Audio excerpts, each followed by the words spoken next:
Hi Shilpa, how are you? Hey guys, Payal is here. Hi Karishma, give me a second. Just adding you. Hi Alina, nice to see you here. How you been? Long time. You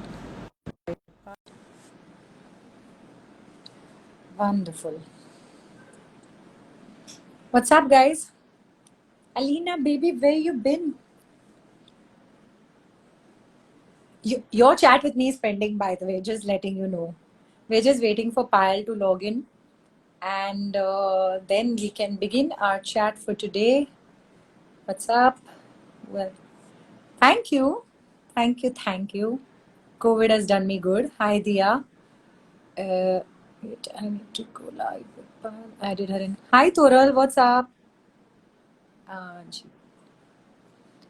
Sheikh Bal, Sheikh DN. Hi. Hi. Here you Hi, are. All set? How are you? Ted. How are you? Good. So I know Third you're year. sorry. Super It's early. fun. Yeah, it's 8:30 in the morning. 8:30 in the morning is super early, yeah. I've had a very lazy day today, so I'm just really happy to be doing this because it's something to do. Natasha, hi, nice to see you. How's everyone doing this evening? Okay, Payal, I'm going to introduce you first. So, Payal Khanwani is basically a human potential life and well-being coach. She's a meditation yoga teacher, and she's also taught a lot of individuals and organizations all over the world: UAE, Belgium, Switzerland. She's presently in Canada. She's just moved there. She's also a very dear friend of mine and an absolute sweetheart. And we've spent a lot of great time together. And her entire approach and outlook to everything in life is very inspiring. Everything from eating clean, healthy living, everything. So I'm very happy to have Payal on chat. Payal, thank you for coming to Decoding Life with Anchal. Thank you, Achal. This is For great. So we and I met at a cafe, like yes, this is and yes. today so every meeting has a purpose. Yeah, what if I remember that we would just, you would sit at the cafe alone and I would sit at the cafe alone almost every day and just smile at each other. And one day we just said hello. It's literally like that. And touchwood, it's grown into such a beautiful friendship. So I'm really grateful to Sequel for that. Yeah, Hi, Dipan. How are you? Good to see you on our chat. yeah. Ritika, what's up? A lot of my friends on chat today. I'm so happy to see everyone here. Okay, Pat, let's dive right in. So our Okay. chat today, and as I know, and most people don't know, that you are all about the holistic living, well-being, yoga, meditation, and not just in the way that everyone does it, which is pure fashion, but you actually walk the talk, and you're very particular. I know that Payal is someone who'll pick a box and read the label for everything, and look at the ingredients of what the food is, and so particular about everything. So please tell us, Payal, that this whole mind-body approach, why is it needed for a healthy lifestyle? And what do you mean by a mind-body approach for a healthy lifestyle? Okay. So in my view, the problem that we're facing right now, in Yeah, general, that we're always separating the body and the mind, right? We'll say, "Oh, I've put on this amount of weight," yeah, or we have a mental health problem, or we have a physical health problem, right? All of these systems are so separate that correct. and that separation is what is causing the problem, right? The mental health is not separate from the physical health. So Right, I just think that this mind and body has to become mind body as one word. right, And if we are able to apply that to our all aspects of our life, then there is healing. And then the word yoga means union. It is correct, to separation, not only for health but even in our lives, right? Even what's happening in the world right now, right? There's correct. a lot of separation, and for healing, balance, empowerment, the foundation has to be union. So Right. that's the philosophy behind it, if you But see. when you say mind body, right, union of mind and body, it's very easy for you and me to understand and discuss this. But for a lay person, how do we apply this in our life when you say mind body union? Okay. So if you go back to the basics, right? So say let's pick a topic. Let's pick a topic. If it's say weight, right? Yeah, That's the most common things, right? yeah, So today, 2 months, 3 months, if I've put on some weight, Yeah. absolutely, because I've eaten all of these things. But that's surface level of things, right? Correct. Why don't we have to go dig a little deeper, right? Why am I eating all of this? Right. Why, when you continue to ask why, you reach to the root cause of things, and the real issue is not in the food. The real issue is in the mind, or is in the psychology, or our relationship with food, right? Or Right. else, or if you're, or it's stemming out of something else that's happening in your life, Right. Right. right? So there's value in addressing the dietary concerns. There's value in addressing what you're eating, but there is immense value in addressing where it's coming from, and addressing the underlying root cause of it. Right. Right. So a very, very senior fitness expert, someone I met at Otters Club, and she's a very, very senior lady, also actually incidentally mentioned the same thing to me once, that when you put on weight, it's never just about the food that you've eaten. There's always going to be an underlying issue. There's always going to be some cause, some root cause, even if it's something like your hormonal imbalance or whatever, but there's always going to be something because of which is triggering this weight gain, and it's not always about the food. So it's very interesting that you bring this up. But this is this. My body is very intelligent. The Correct. body is putting on this weight only to protect you. Correct. Right? What is fat, or it is protecting you from something. Correct. So, or it's signaling you something. So the body is signaling, the mind is always signaling. Right. So it's doing its job. It's doing its job. Yeah. Yeah. So this is as far as weight is concerned. Where else do you feel that this applies to us in our lives? Currently, what I'm noticing is there is this, apart from, of course, our corona pandemic, there is the mental health pandemic, right? Again, people are talking about it more openly, which is great, which is a conversation which is needed. Yeah. But again, we've put mental health in a box now. Right. Right. And I am right now consulting for some mental health startups, and I absolutely believe in the purpose. Yeah. But and mental health is put in a box, and then there are only solutions. Okay, fine, it's great, we are becoming more open to the conversation of going to a psychologist, going to a coach, going to a counselor. It's absolutely needed, but again, I think even there you need to just not put everything in a box and consider the whole system. And that's why I find a lot of value in our Indian traditions, right, of Ayurveda, of all of this. It's designed with such intelligence. It address all aspects of you, not only at the physical level, at an energetic level, at a mind level, and even that we eat, right? There's a mental component to the food. Yeah. Yeah. And there's also a full complete understanding, our entire segregation of food in terms. There's a reason why a certain category of people, defined by the nature of the job and by their, their behavior and what they're required to do, their karma and dharma, as we say in that there are certain people who are required to eat sattvic food. There are certain people that need to eat the non-vegetarian because it's defined. So it's not ad hoc, and it's not anyone doing anything. There's a science and philosophy behind everything. Exactly. You are supposed to be if your karma, I'm talking about that, if you are supposed to be a priest, for example, or whatever, your life purpose, right? Then you are going to have to eat those things, or to eliminate certain things for you to sustain. Right. So that reminds me of one question, but I want to come back a minute to what you said earlier about mental health, about mental health being put in a box. I, for one, I'm all for mental health and addressing issues and, getting help. But I also feel that there is a little bit of a reverse emphasis on mental health, in a way that, everything is now becoming like, oh, it's mental health. Oh, it's mental health. Not everything is mental health. Life has its ups and downs, and there's going to be times when you're not always going to be happy, and that is the beauty of life. Attributing of everything to mental health, what is your opinion on this, and how do you define actually being in depression and just having a low phase in life, and then how do you cope with the two? What do you feel about this? I think the extremes of depression and all of these are extremes. So I'm not denying they may exist in the spectrum.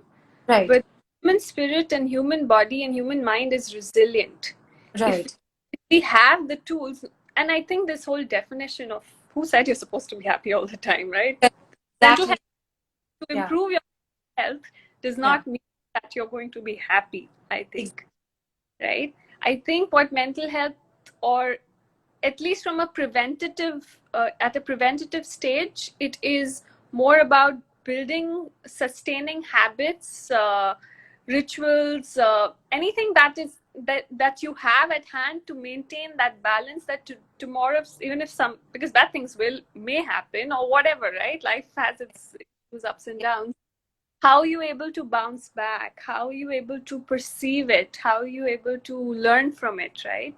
So those are resilient qualities. So I don't think everything is all about happy. Yeah, and I understand that right now everything is being put in a mental health space.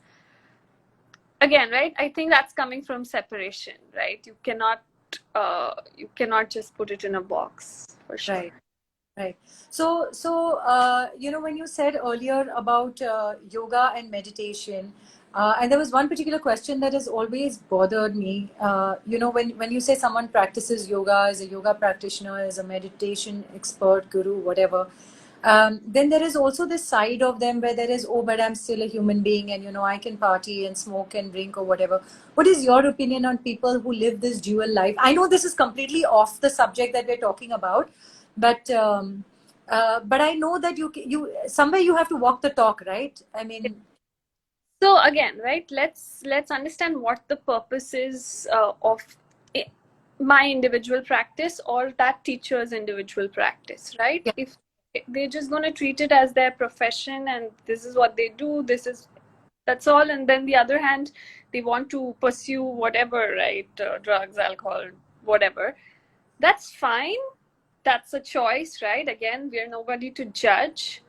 But I think yoga is beyond the mat, right? It is not just about doing a headstand, handstand, or even just sitting with your closed eyes meditating, right?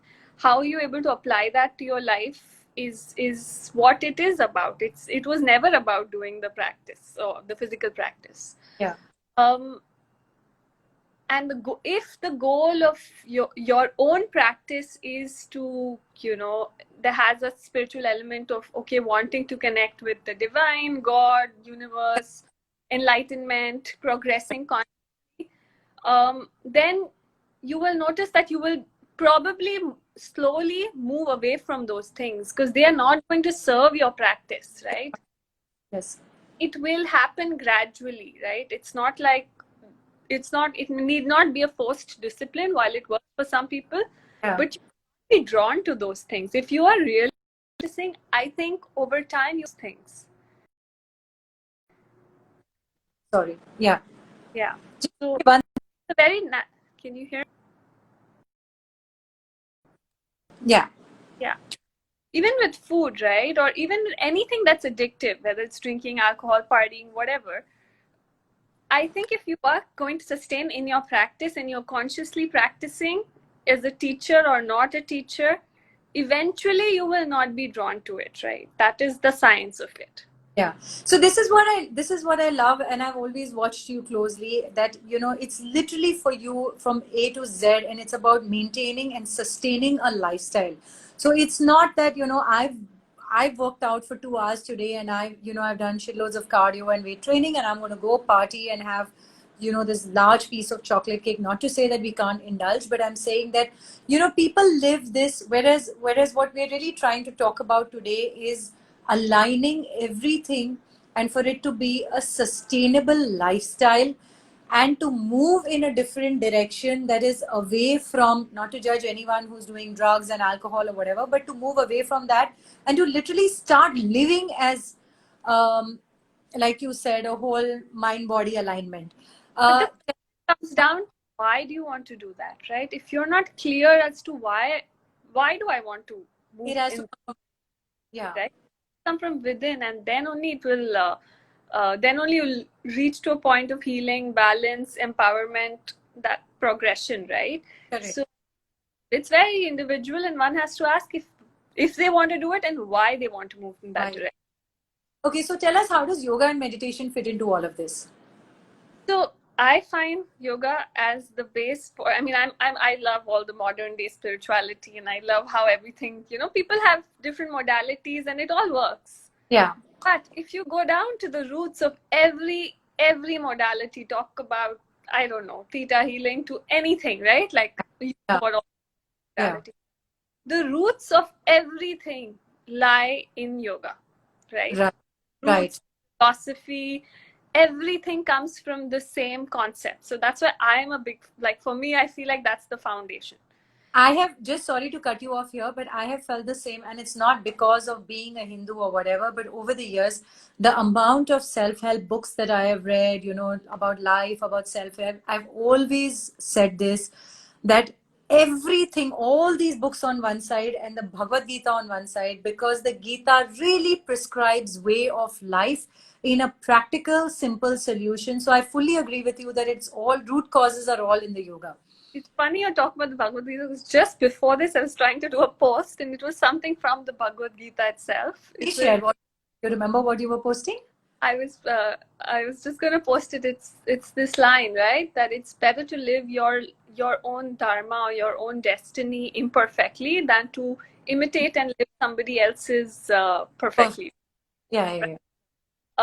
So all the self-help books, all the modern day stuff, Yeah. it's actually great because it translates it into a language which is very Easy modern. and follow, yes. But the roots always come down to it. And from a practical perspective, the whole asana aspect, even if you just take the practice of yoga, it's not just moving your physical body, right? It's working at an energetic level, not on an energetic level of the meridians in your body, but also, right, your physical body is just one part of the five you have. So it's working at 5 levels of the body. Right. Working on your mind, it's working complete whole system, and it's intelligent, right? The yoga practice activates your vagus nerve, which is your longest nerve in the body, right? For example, so it's a very intelligent practice. I don't find this kind of intelligence in any other workouts. I love to work out. I'll go for a bar class, I'll go to the gym. Right. But the intelligence of this practice, I think, has the ability to create healing and balance in the body, which is very important for a long-term life, right? Right. So that's the physical practice. Meditation is what has actually, I've practiced asanas for like 14 years now. But having that consistent meditation practice for the past couple of years is what that has actually made changes beyond. Because I think what meditation allows you to do is it creates space between, let me put it in a simple way. We were talking about building skills of resilience. Yeah. How do you build skills of resilience? Meditation, mind power, strength. Yeah, mental strength. Mental strength, but I feel like that's one of the best ways to build resilience. And it helps you to witness, right? It helps you to see your emotions. It helps you to see yourself. So that extra space that creates in your mind between thoughts, between what you're doing, makes you so self-aware. Yeah. And self-awareness is the solution to everything, right? If you are healing from a physical pain or from a physical issue, everything starts at self-awareness. So I think there's absolutely no better. There might be, but this is my. No, I know, and I keep saying this over and over on chat with every speaker that I get, and so many of my friends have been, practice meditation, and they always say it's all about meditation.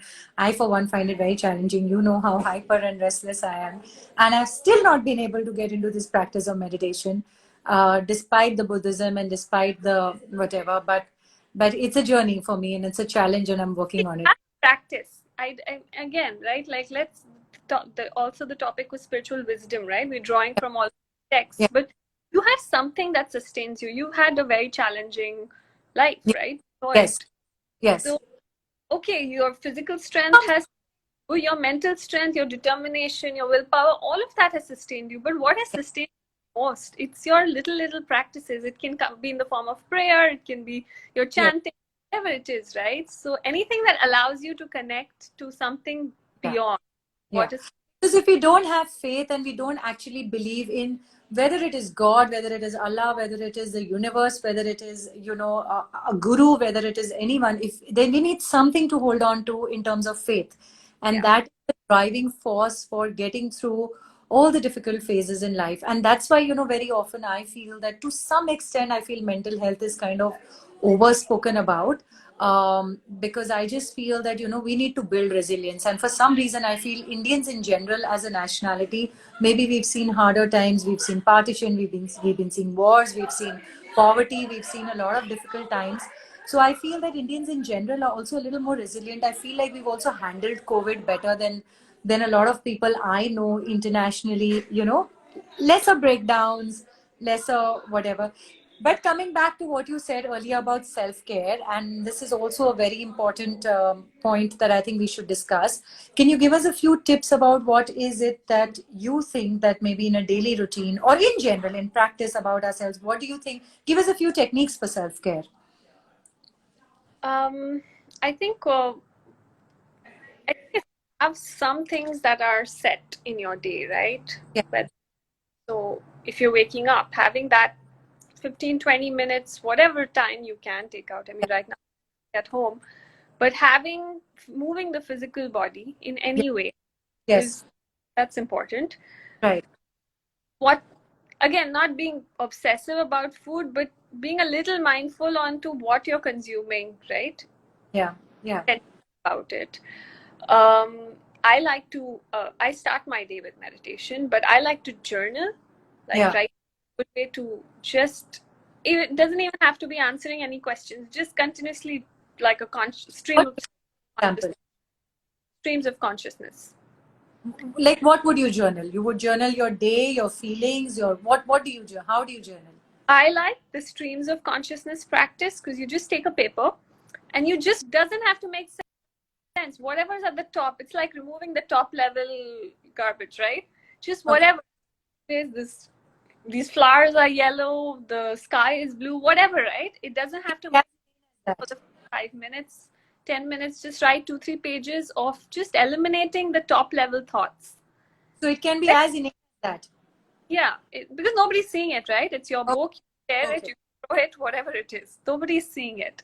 Okay. So that really helps. And then, of course, you can be intentional about writing your, people have a gratitude practice, people write about how they're feeling, you can write about what you want to do, Right. whatever, right? Right. So Aishu was asking, I'm going to quickly take this question. When to journal, and Payal just said that she does it in the morning after her meditation because she likes to do it.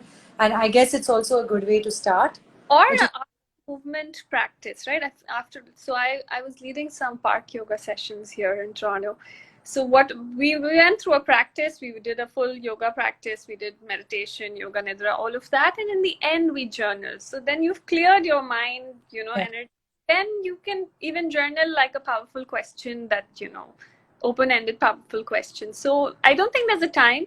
I Yeah. think that people ask me what is the best time to do yoga, what is the best time to do this. Right. I That think was but that's the first step. right. Right. Okay. Also tell me something that, how do you feel? And I know, and I hope and I pray that we are towards the fag end of this whole virus and pandemic or whatever. But even then, I can speak for myself that I think for the initial 3 months, I mean, I know that it sounds crazy, but I think I had a very, very good time for the first 3 months. It was the first time in my life that I shut down, I slowed down, I did nothing, I had no calls, no responsibilities, no obligations for the first time, literally. So I think for me, that was a great healing process more than anything else. But I think I'm beginning to have a somewhat of a, I won't say a breakdown, but like somewhat of a unsettlement in my head towards the fag end of the pandemic, because now I'm beginning to feel like, oh, like, now it's getting to be a bit much. We want to, how do you think that we can maintain our sanity uh, to hold on to this last leg of what we have to get through and come out on the other side of it better, calmer, saner, and hopefully better human beings than what we have been, and treating the planet better than what we have been. Yeah, I mean, I think initially everyone enjoyed the time off and downtime. Yeah. We're not massively affected by Yeah. the virus or by other concerns. This is the fag end. Yeah, let me see. How are we gonna deal with the last part of it? Hopefully, it's the last part of it. We don't know, right? We don't Again, I know. think, I mean, Yeah. touched on these things. These are immeasurable, like things like faith and Yeah. courage, strength, and all of these things are not measurable. But I think, of course, you need to tap into that aspect of you. And perhaps maybe looking at how, even thinking about how we are, in our 30s, 40s, 20s, whatever, but we have the possibility to make the future different, right? We have the Yeah.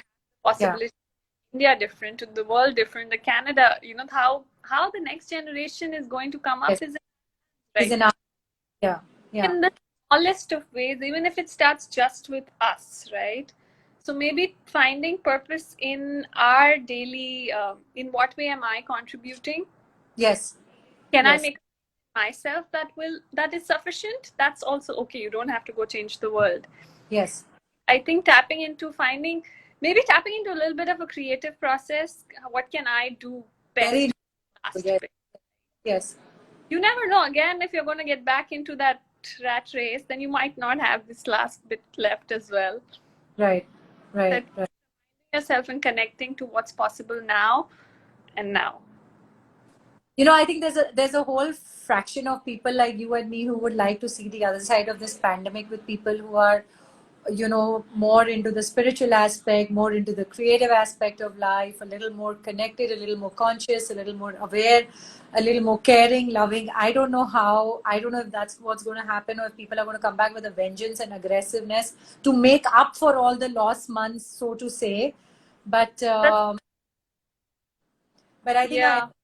be there to kind of do whatever the bit we can do. And I know that you do a lot of incredible work through your posts, and for all our viewers, must follow Payal's page, because she periodically puts out these posts that have a lot of meaning and purpose.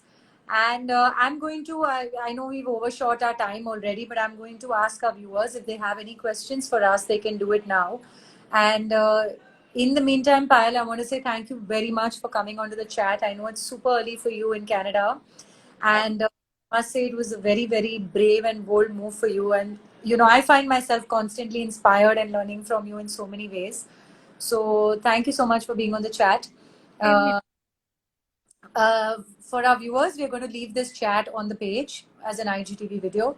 If there's anything you want to ask Payal, please feel free to reach out to her. I'm going to tag her. Yeah. And Tatwa Taro says, wonderful, Payal. Thank you, Tatwa. And yeah, thank you very much for doing this chat. And I will hopefully see you very soon, the other end of the world. Welcome. Once I want to get everyone here. Good, it's a happier place. Rupa Auntie, thank you very much for coming on the chat. I know it's a happier place, right? When we've discussed this so many times, I've wanted to make the move to Canada as well so many times. So I don't know. Let's see. Yeah. God, In fact, our conversation started way before I did, we're right? so proud of you for actually having done this, and that too in the midst of all this pandemic, and really making the step. And I think that's part of what's amazing, and that's what's inspiring to most people, that everything that you do is so well thought out, and so consciously and awarely, and also in a very beautiful way, and there's nothing aggressive and volatile about you at all. So I think that's amazing. So I hope you have most amazing life in Canada, and I hope to see you soon. Thank you for coming to the page. And Yeah. see you soon. Thank you, Rupa Auntie. Thank you, all my lovely friends who are bringing all their lovely knowledge to the page. So I'm thankful to. I love this. I love what you're doing. Yeah, so we have to do one soon again then. I feel like this pandemic has given you. I feel like this part of you has shown out. Yeah, you think so? I really think so. So time for phase 2 in my life also, no? Yeah. Okay, darling. I'll see you soon. Thank you so much for doing this chat. Love you. Bye. Bye.